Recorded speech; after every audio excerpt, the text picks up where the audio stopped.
te aha feitu le rei ke tau iai o ke sai o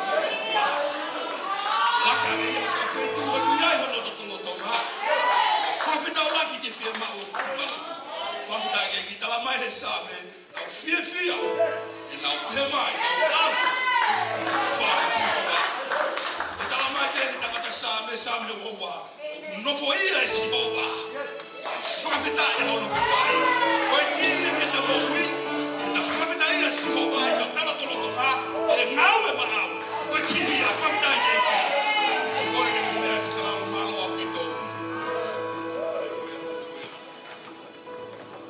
whawheroa whiwhia ke toko taho tō peki Sione ahoni o whomai atu ai Livingstone Tongan Assemblies of God ai tali whiwhia i toko taho tō peki Sione ahoni e woke ku tali matehe ia whaiwhikau o ala ka pēr pīsila whangunu bea mo restoration revival ai o tūna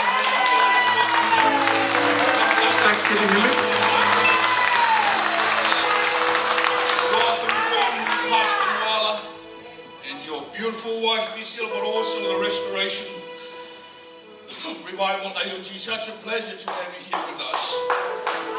E woke ku tali whiwhia whaiwhikau Naisa, a beheo noa all of love, they came all the way from Mufura.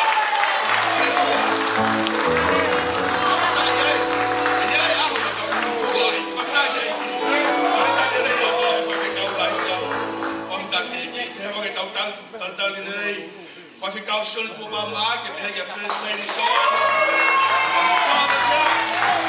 Hallelujah. Praise the Lord, whaiwhia kau tenhia honi. Renga tai kau tali whiwhia whoki, ai tau pale sen fo ou, e tau fuatu o lava mai mi Brisbane, hei no hofa o whaaka, Esilome Molisi. What a pleasure to have you here with us.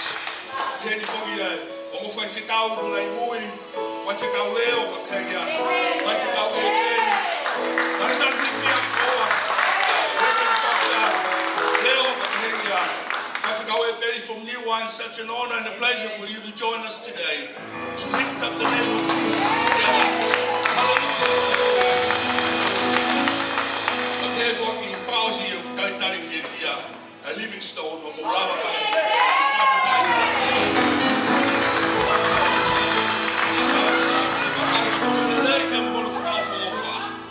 I feel here, I wow, se kau ia tahu aki, kita ini kau ia unity, ai tahu kono kau apa kita ini, kita mungkin kau ni tahu saya karena kita tahu bahawa full memang offer, pemulai kau beli kau ahi mai kau, lama mai ane kau mea kau bahawa full memang bagi five kau kau berangau kau malu-malu ai, bau fieri kau mea offer, kau tahu tengah, kau tahu pelopulai Livingstone, itu fakor kau tahu tu hari itu kau, ini buat dia itu fakor ada. Toma mai pehi baka tamia, nana ke tamia o futa para o fu. Tau tau o fu ki o tua. Aleluia. Tene malava, o tu i tene malava, o ku o tu tene malava, me a kotoa. Tene malava, tene malava.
whana e o tua.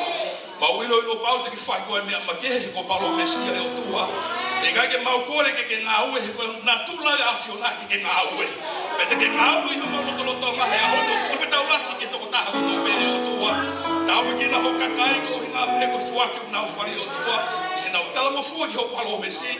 Ko tenga ku nau tō e toi whoki me e asiona. E niwa te au i o toi lahi a te o tua. Tau ki na ki nau tolu ke tau o fu. Tau ki na nau ni maa. Whamonu ia mea ko tō peta wala ka ia futa tau ko palo mesi. E ke langi ia pe asiona ka ingata peta ingata. E me ni whawheta i heiki. O o tua le rei. Mawai pe. E rei e Sihova. Mawai pe. Whawheta i heiki. Lolo tonga pe.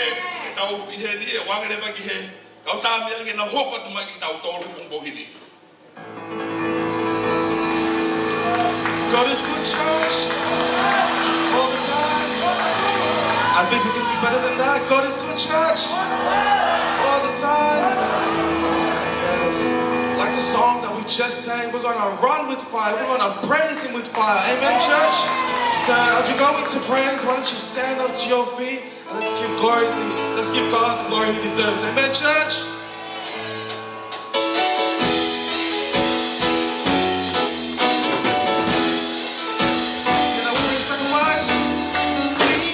Sacrifices of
English speaking friends, can we welcome you today? You are very dear and special to us, and we want you to feel welcome. Abawa fofo tahi mene uki heni ha whainga wheho yanga peheni. Tahi taru fia koe. O te keo moi, hangi e ku kehe. Ko aki peheni. Tā mai wholofolahi o tua koe te whiriwhiri mahana koe ia. O loto ma fesfesi, ma lau mani ma wholofoa.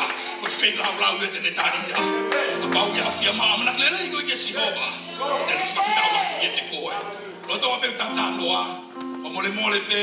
Akina mo ne kau youth. Whawhitai e kia tāpo ki tau tole pōmu kariki. E kina mo kau youth me revival. Te lau whai e whohiwa pehe ki skip. E tāpo ki a ki tau tole he ahoni. O e lo tōpe tātānu aku. Ke tau mai kina mo ne kau youth. O e koloa matua ki mahu inga pito e ahoni. O hinga te ko tau whakataha mai. O e ngahi siasi Pentecosti. Assemblies of God i Australia ni. O mea whaofu whahi o tua, whawhitai o ngai mea ni whai e honi, o we tō taha kone whotu haki e honi, tene hoko atu a tatake ngā we, e tatake whono ngā ki he kaha u, te e whai o tua e mea lahi. Whawhitatu e ka pasipasi. Praise the Lord, hallelujah.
pai, pagkakato mai kina mo ni Kawiwa. Ay luto mai ako. Tatali pia henya. Wat ikaw pinyo. Kabilama mai henya wat ikaw payola.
Restoration Revival A.O.G. Tau ke i tau tolo ke skik. Ke behe foki ki he nau fo hiwa whakao whawo mohoni a lau he postolo. Wa ofa mea ko toho ia. Ai kai a ofa ia si pare ka tangi me. Whakutai ke ki. Ko ofa ia kumu aki. E ka ke taha me he lakai. Whakutai ke ki. Tau. Te teo in ke tau whanongo ke tau wholofolahe a honi. Whakata holoto te teo holoto. Tau atu ki ai lawe ki ai wholofola. Tangata tūtō ia to he māti wai tātolu. Whekere kere tau ki ai tenga ko ia. Pete me tupure kena ki holoto o me tāpua ke pulahi. Tangata u te teo ke malangani. taulahi na whataki mai tau ngawe, ka kai tonga e sleria ni. E a awai pe ke tai ni kune kei tupe koe poupou he tau ngawe. Wafta ke kiwa kore ke tau paspasi tai, whawhikau Sione Lolohea. Kuwiki e awa ni mai.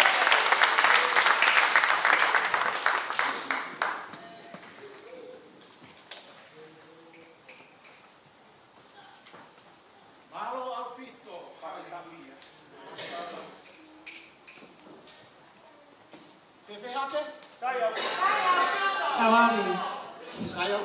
Okay. Hallelujah.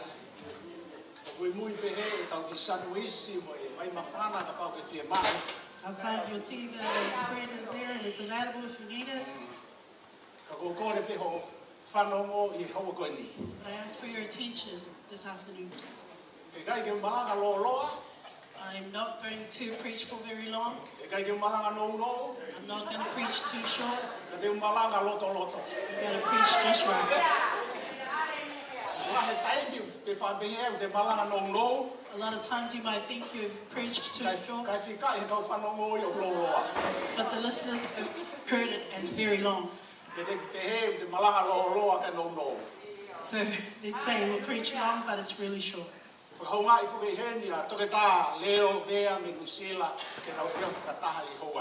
recognize our doctor and pastor here, Leo, who's with us this afternoon. It's a special day today for every single person here. The words of the song we just heard were correct. It is by love that we are lifted up. So I want to bring you the message of love. God is love. Is what Paul tells us. That we must be led until we are led. And we might find joy in this life. And think that we have accomplished all that we can. But this life that we live on this earth, and all the things we face in it, shows us that we have not found complete love. So a beautiful message of love this afternoon. For the word of God is the good gospel. And that good news comes with teaching. And it comes with wisdom and knowledge. And it comes with correction. And it also comes with an uplifting message. And if you're here today and your heart is low, you've come to the right place. For love is present. The answer to our world is love. And it is through you that His love is shown. So I want to bring that message with that theme today. The call, God's call and choice. The call and choice of God. So I'll start with this. Every time God wants something to be done, He chooses a person or people to be used by Him. No matter the choice God has made. For is it not known that He can do all things without us? As we sang earlier, He is the God who is able. But that's the nature of the unseen God we serve. That He wants to reach us here on earth. To call and to choose a person that He can move through. In this theme, you can see the character and the nature of God.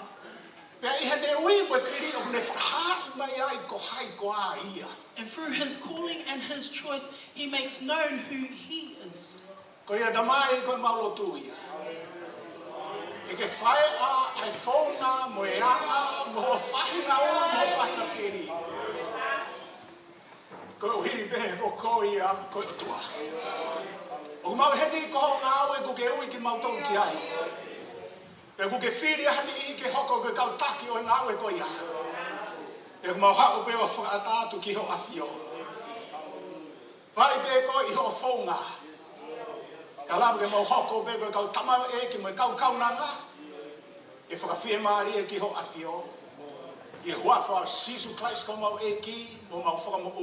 Amen.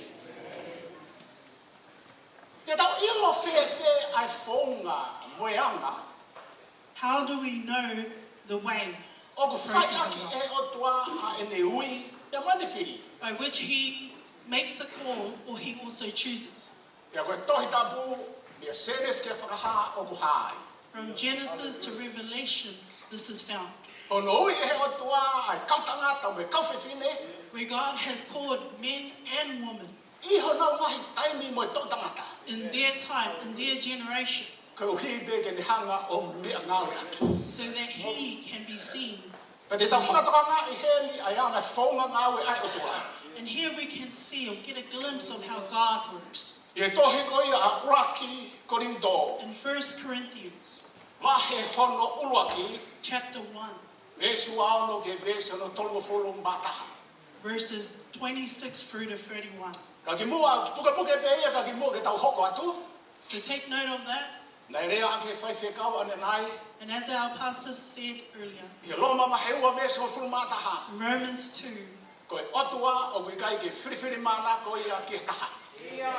God is not a person who respects men. That is the joy of our God. Nothing is hidden from him.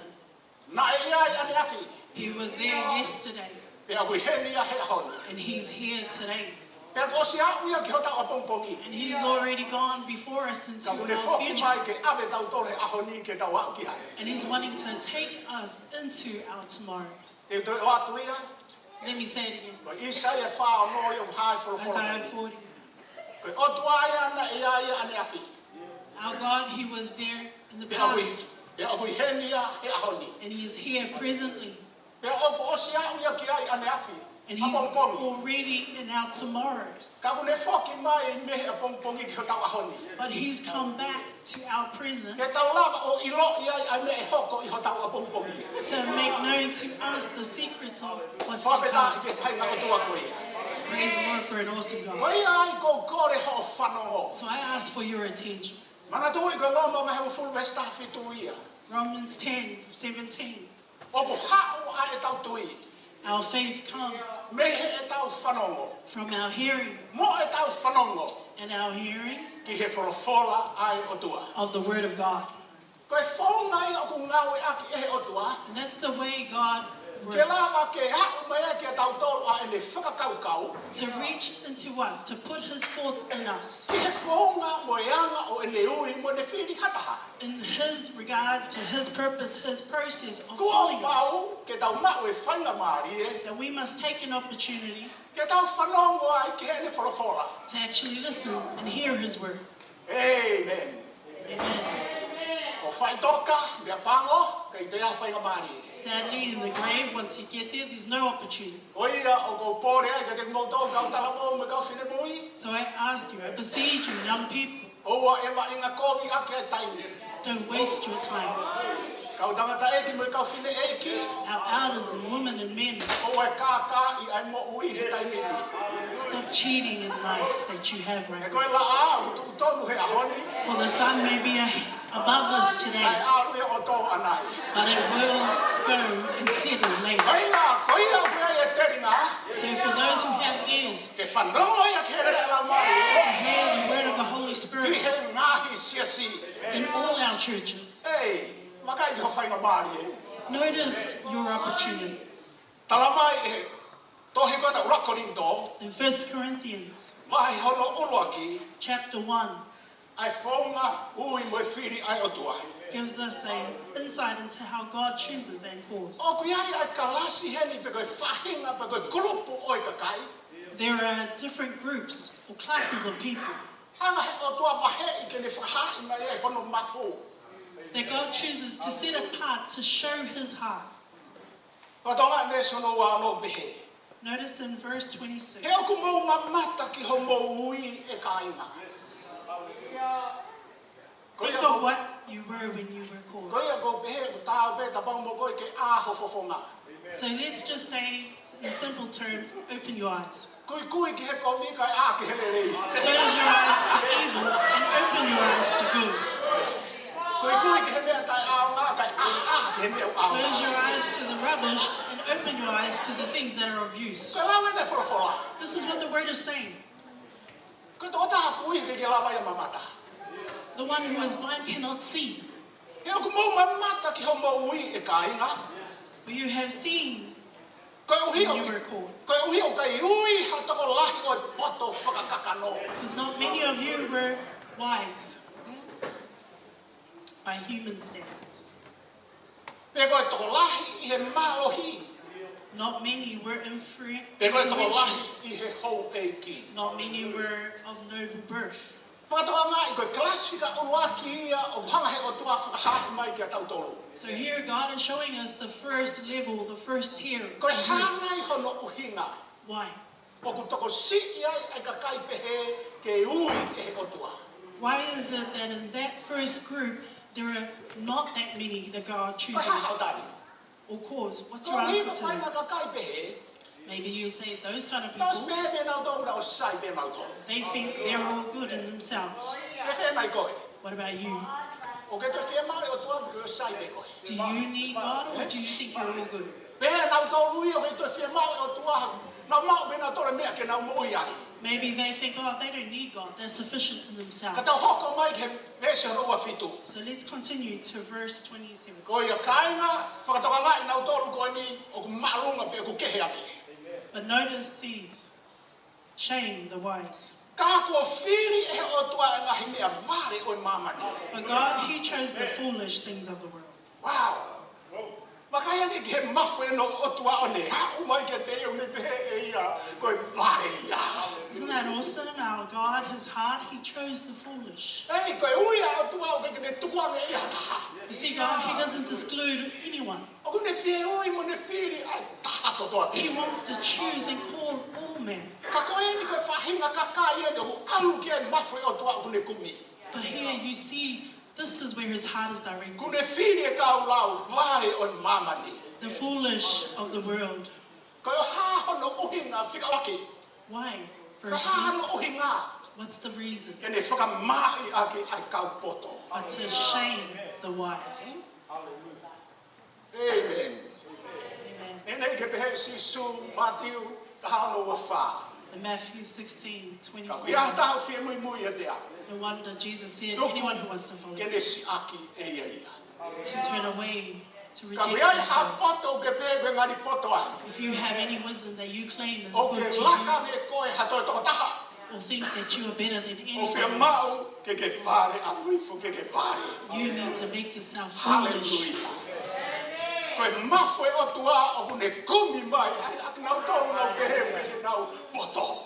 God is looking for those who are totally Koe empty. uhipe and broken. tene lava liua anau tolu koe ake whamai ake kau poto. Because he wants to use them to shame those who think they're wise.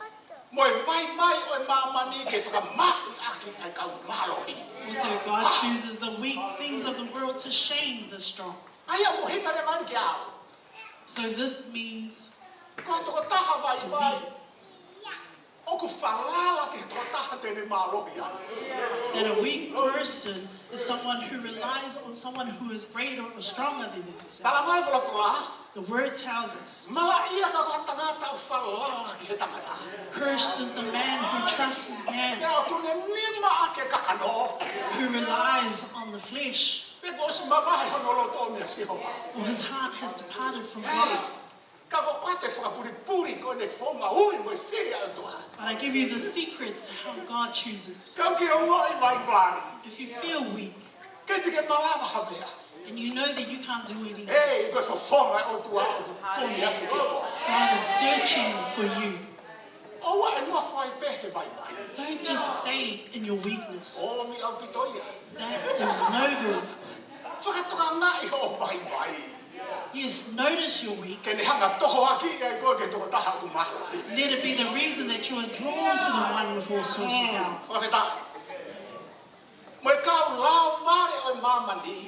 And God chooses, in verse 28, the lowly things of this world and the despised things. These are the things that God has chosen. And the things that are not. To nullify the things that are. So this shows me He's a God who is able.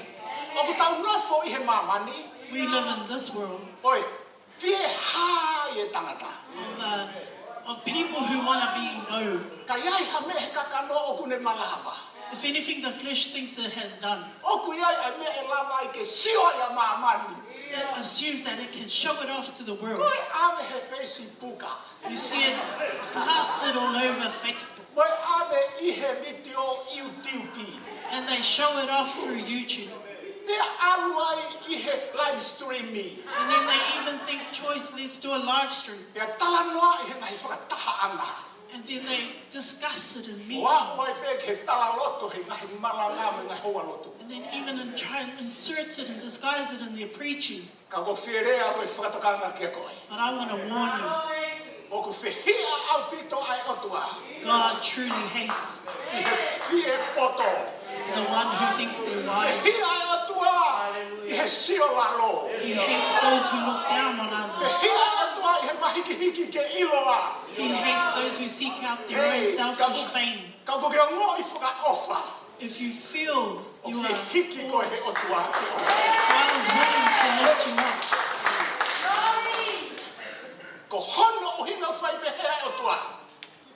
The reason why God does this, to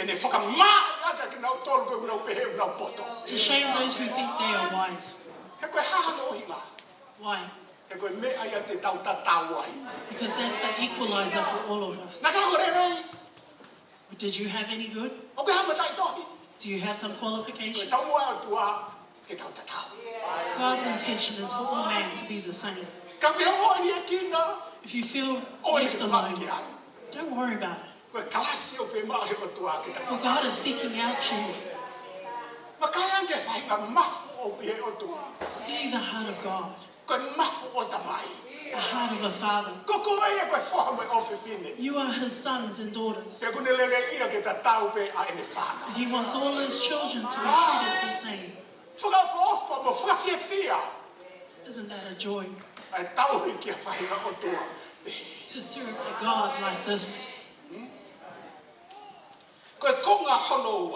The second part.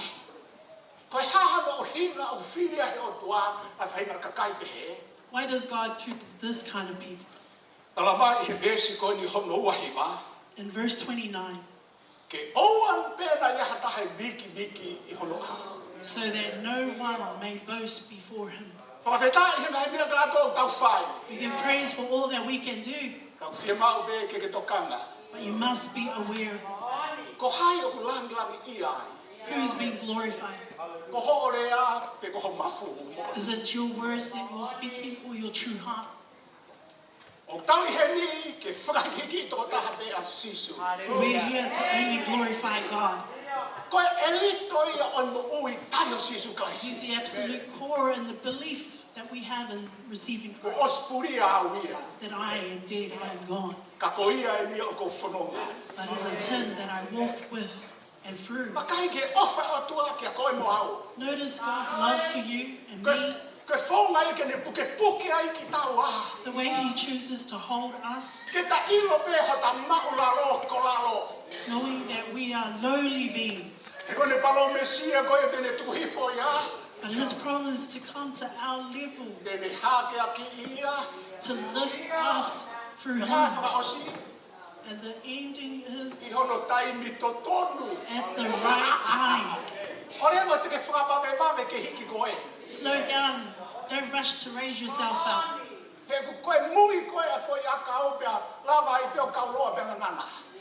For the fruit, if it's not quite ripe and not just ripe, it can fall off. But allow God to do His work. To bring fruition at the right time. So that no one can boast. If your church is known for singing, or maybe for great band members or skills, let's not be pig-headed with that. If you're a great preacher and you're someone who has that talent to preach and teach, have that Spirit of God reign in you. It is the spirit of humbleness. It is the spirit that is completely humble before God and allowing Him alone to reign and shine. Verse 30. Who has those who are in Christ Jesus? Are we not here for Him? And that is what He has allowed us to see it as. And to do our work with. For many are called, but only a few are chosen.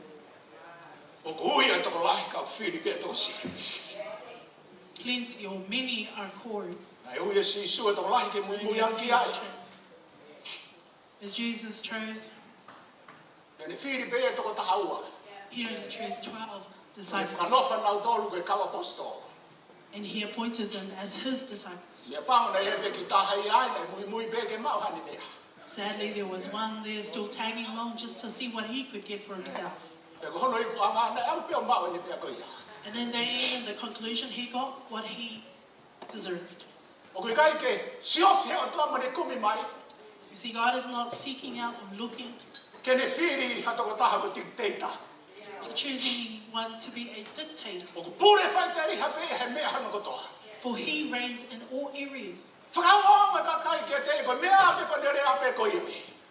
And a dictator is one who thinks that everything is by his word alone, seeking out what's good only for himself. Notice our God again, He is love. Love wants those who want to come and become love. God does not choose someone to play favorites with people. King Saul, he did this. And we know what happened to him. His reign ended. We are all in different stages of life. Different workplaces, we are out there in the workforce. In our churches, we have leadership teams. It is an awesome thing for each person to have that humbleness, the servant heart. It is not to please man, or is it seek out favoritism among them. For that is what King Saul did. But God, He seeks out someone whose heart is the same as His. Born again into His heart. How is your heart today?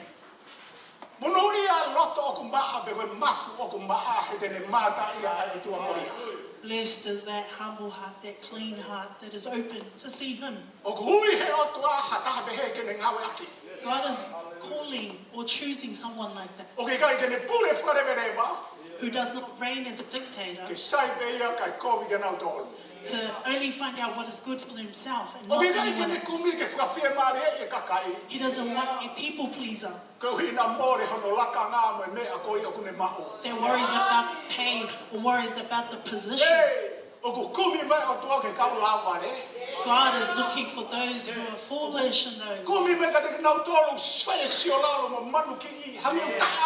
seeking out the ones that we've rejected, the ones that we might look down on.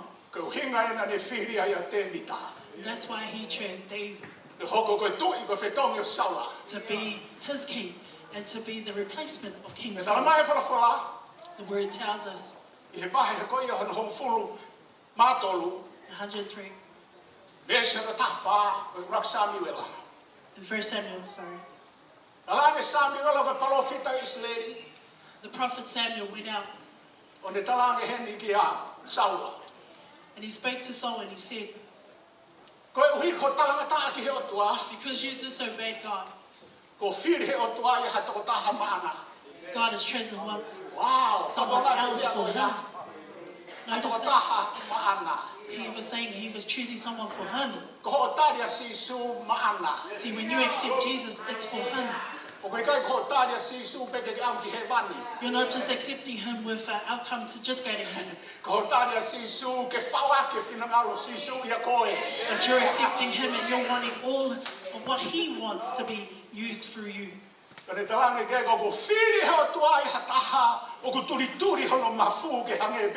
You see, God, he's looking for someone whose heart is chasing after his to be like his. So how is your heart today? Are you chasing the beat of God's heart, the rhythm his heart is beating? Is your heart even still pumping or is it dead?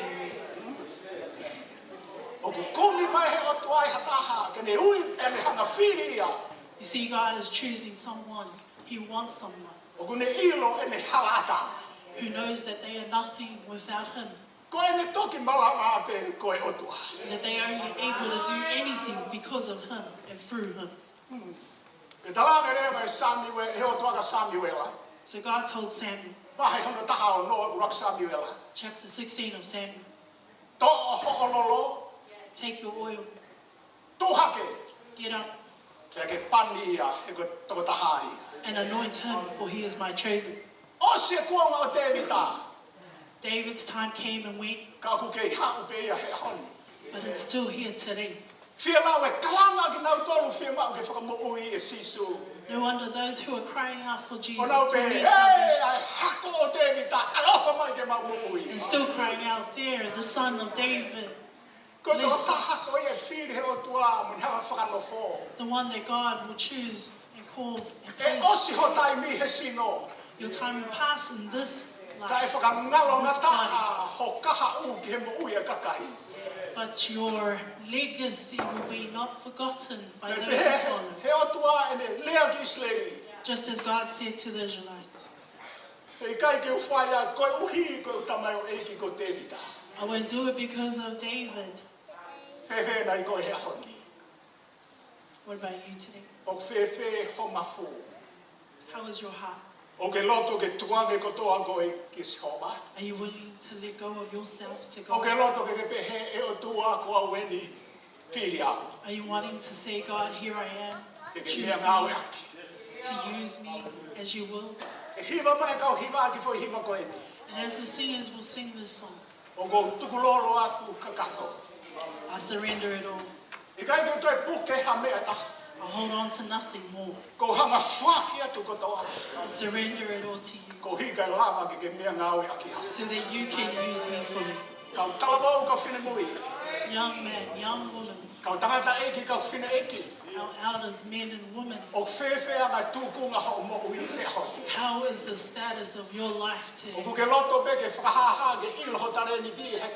Are you just trying to show off your talents before man?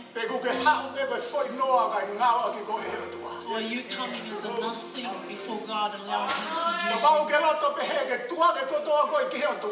If that's you and you want to let it all go before God, and as this song plays,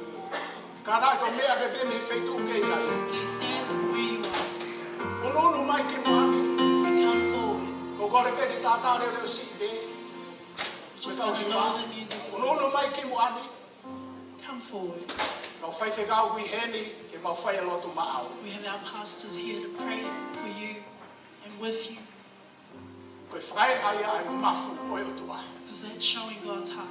Ha o tu gloro dan gai o tu ngofo more more afiona. You come and you apologize to God alone. Na koe ngau en au fai koe whakahaha peke ilhe kakai o mei ho poto mo mea Maybe kongalama. you need to say to God, God, I just came and I was just using it all just to show Koe you. uiro ta koe mea ai o ke kumi ki ai.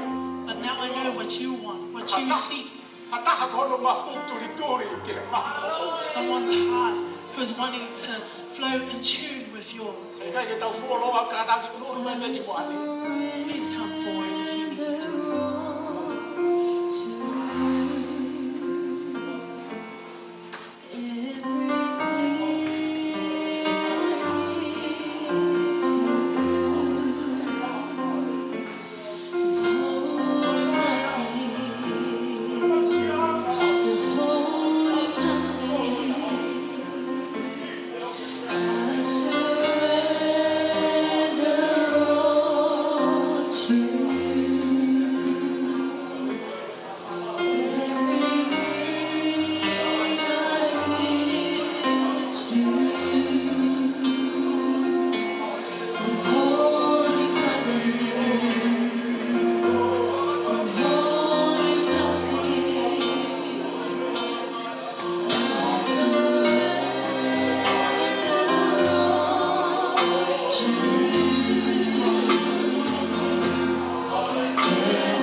myself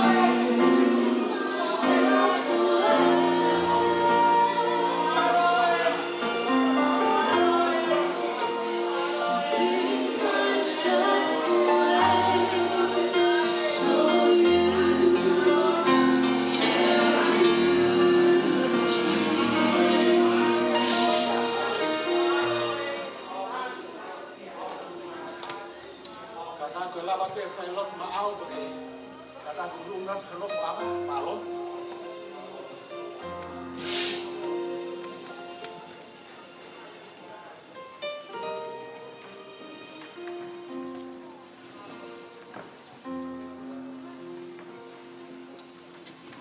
Makaya ke whai na otua pehe.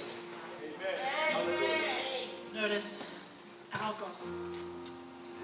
Une komi mai ke taha whai na ta ia ke ne hanga whai mo fua. Seeking out those who are in harm or in pain, so that He will lift every single one of us up. Because He wants us all to be the same. We are happy, we are pleased to get to this portion of our service. All our pastors here from across Australia,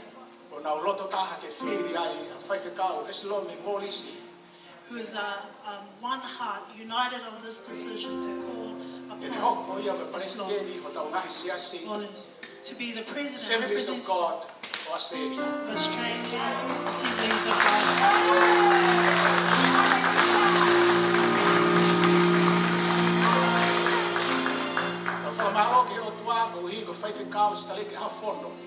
And we're very grateful for Pastor Sione Hafono.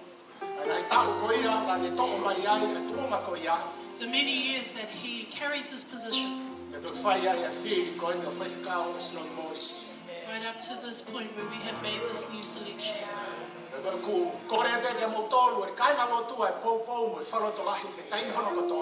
We ask all the churches, all the church people here to support in prayer as well.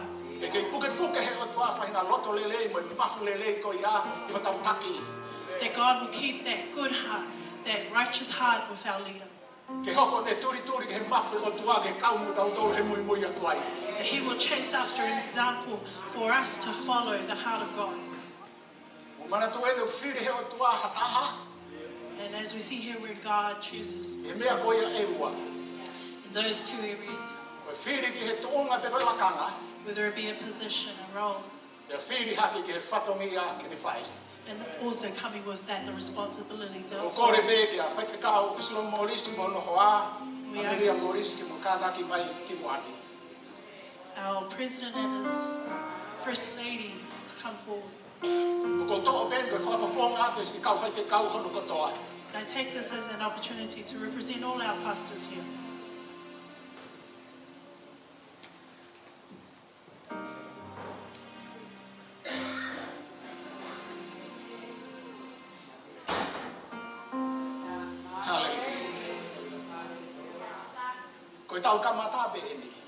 This is just our beginning.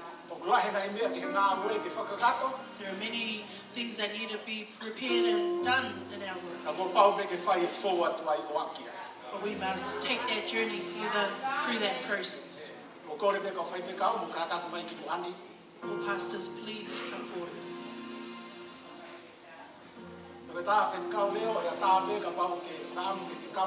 Dr. Lee, any pastors here, you know God's called you, and you're in that pastor role, please come forward. Hallelujah.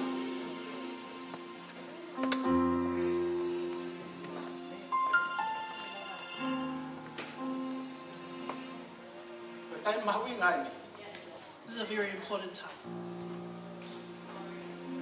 Hallelujah.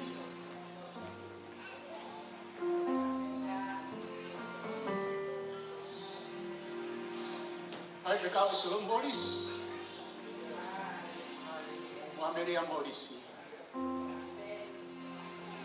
O fai mo fua. Ai lakanga le mo fatongia ko ipe ko ofa. The position is made easy because of love. Ka pure pe ofa e lava fai mo fua. If love reigns, it's all possible. E o tua ko ofa. And God is love. No matter what happens in our surrounding, God's just using that to form you and show love. And here we are Your brothers in arms. Your comrades to work together with you. And even though we have our brother here, our doctor from Leo, we're all under the one God.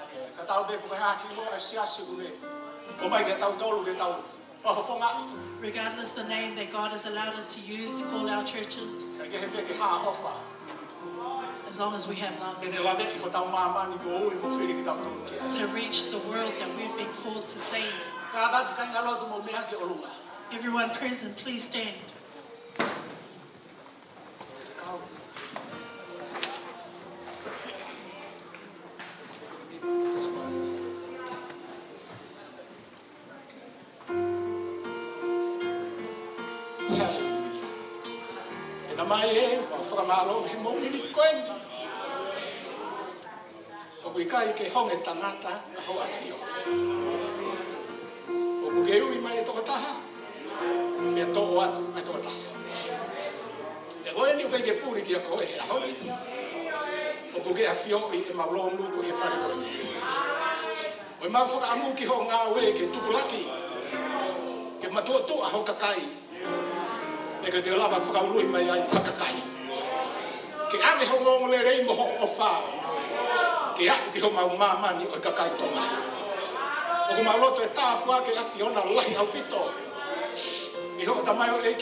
Molisi, Molisi. Kena kasa taha, ngāwe, kena maupe loto tatau, taime whainga taa, taime whainga fua. Taime masiva me taime maola, mama haki mo uilele. Mo ngahi mea tena whepakia taime ngahi siasi. O tua to fra o tua ki ho tama ki ho kaurana mo malo ki ho la maria ma ni fa forma ki na wa mo pani mo afi ho la ma ki ngawe ku ke o ki na wa ki ha te ma mo ya tu ki na wa e ho ko ni ki ho afi ki ho la ni ya te ki na wa mo ki si ku ke o ki na wa ki ai e wa fa tamai pe mo al mo la ma ni ma oni oni. Amen.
A.O.G. Mereka pas-pas melalui.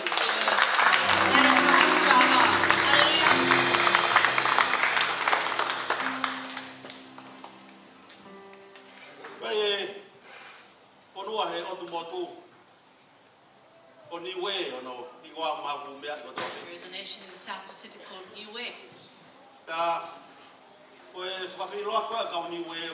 And their greeting is different from any other greeting in any other country. When they greet, they punch. Therefore, if I speak this evening and it punches you, that is my Niue. First and foremost, I give thanks to God. A few short minutes before I sit down. Give great thanks to the pastors and the Holy Spirit. The very first scripture that the pastors put on It affirmed to me the truth.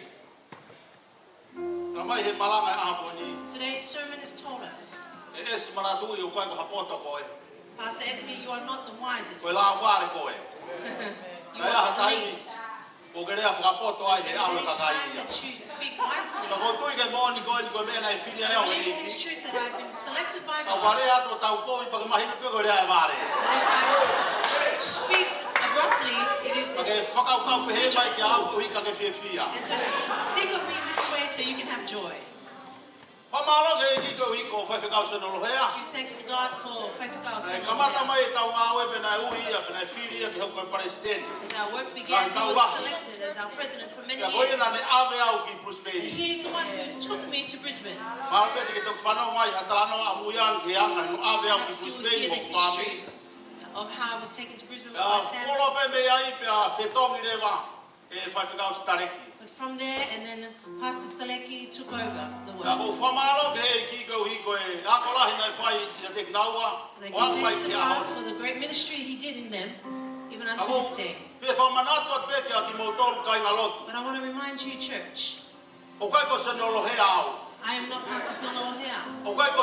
I am not Pastor Staleki Afono. I am Afia's husband.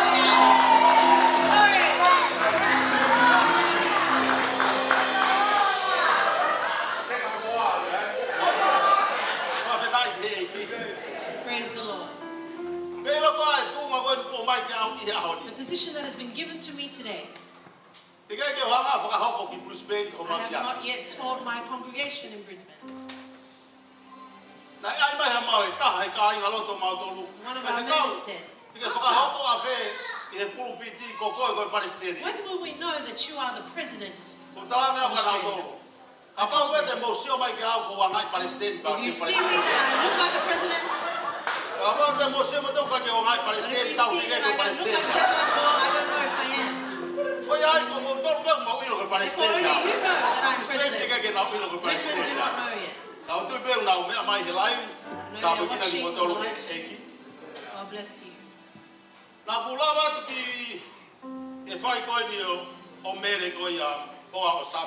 I was able to go.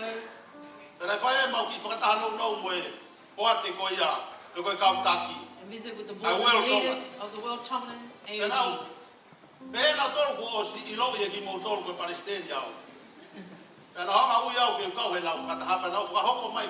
They asked me to be part of their meeting. They said, let your people in Australia know that we will have a World Tongan conference in the new year. And please prepare well for it. But I did not say anything in reply. And they told me this information. I need to come there in November of this year for the meeting. If you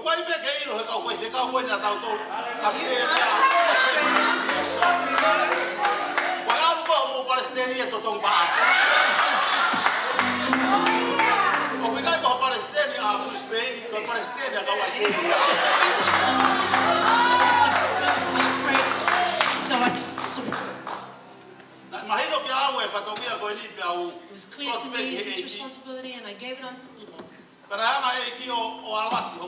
And God touched my heart. And I remember God. I thought it was my final day. But I asked God for the opportunity to do my very best, no matter what it may be done, as long as it gives Him glory. And I believe that is why I'm alive today.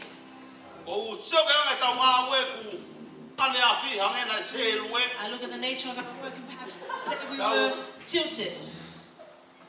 As I called all pastors in Australia. Pastor, I knew would call him. And Pastor Ebeli. Pastor Vaiola. BTS. And of all these pastors, even a New Zealand pastor who lives in Brisbane, there are two who have companies in Brisbane. And I wait to when I return.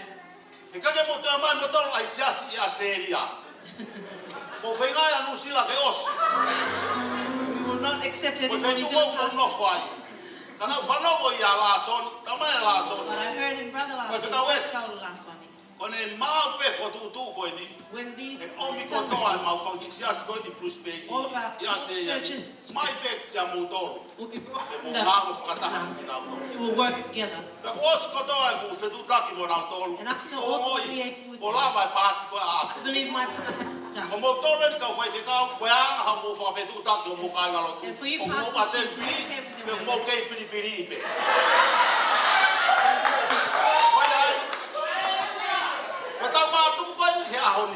But when we depart today, let us tell the right and truthful thing to our members. Please do not take anything that is false, and the people will get the wrong message.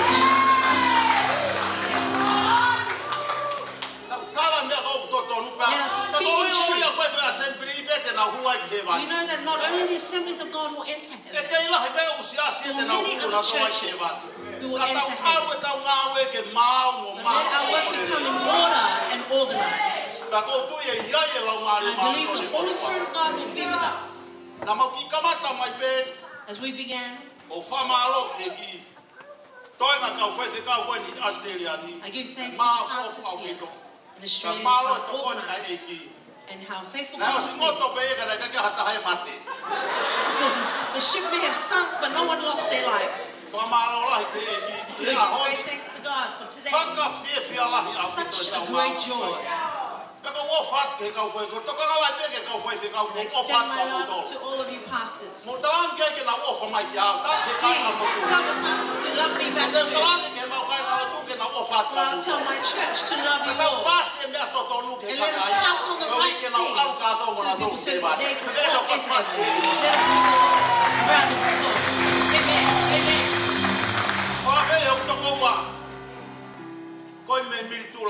Welcome, my dear brother. Pastor Isaac.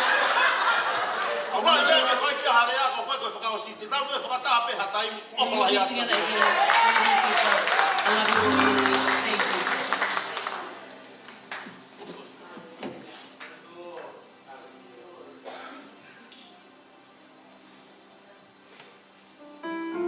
Amen. Praise the Lord.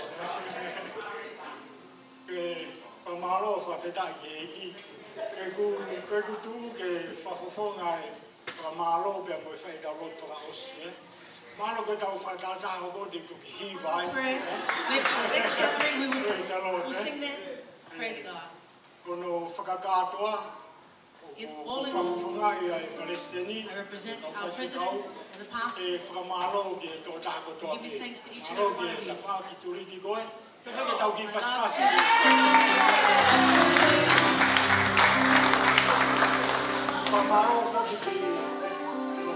I give thanks to you, those in the middle section.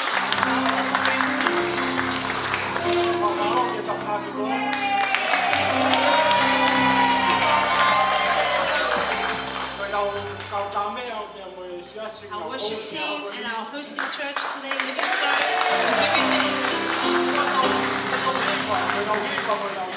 those who have performed the next step for us from Bible Restoration Church. Any place where the presence of God is, the angels join with us so that they can join us in praise and worship to our God. Everyone that we have done today, from the sermon to the worship, we all bring ourselves down that Jesus may be above, that we will glorify Jesus.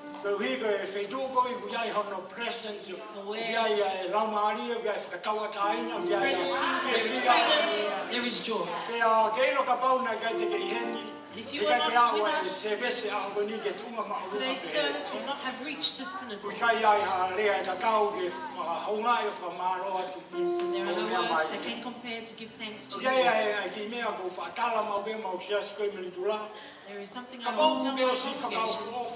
If you are already beautiful,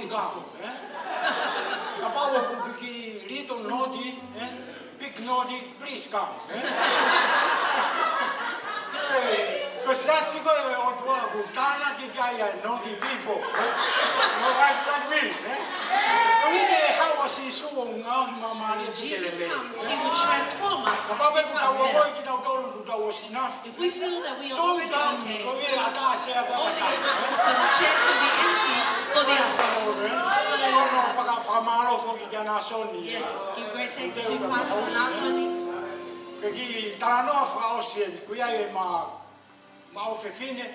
We have a daughter.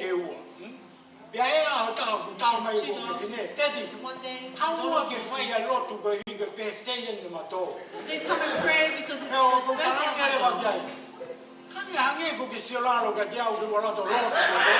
She said, are you looking down on me? Daddy, my jobs have an envelope to give you. I have 5 minutes and I will come there and pray for your pet dog's birthday.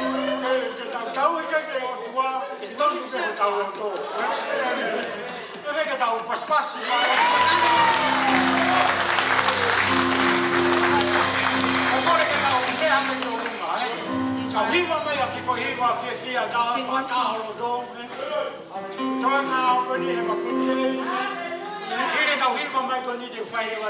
After we sing this one song, then we will pray.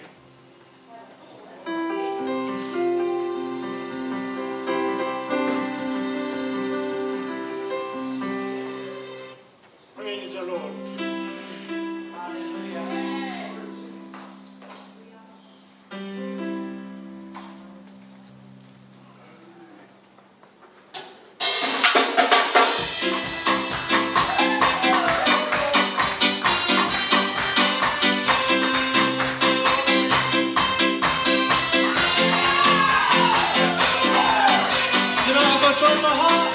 I've got joy in my heart.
mafi, ke mau tamai tangata Fiona.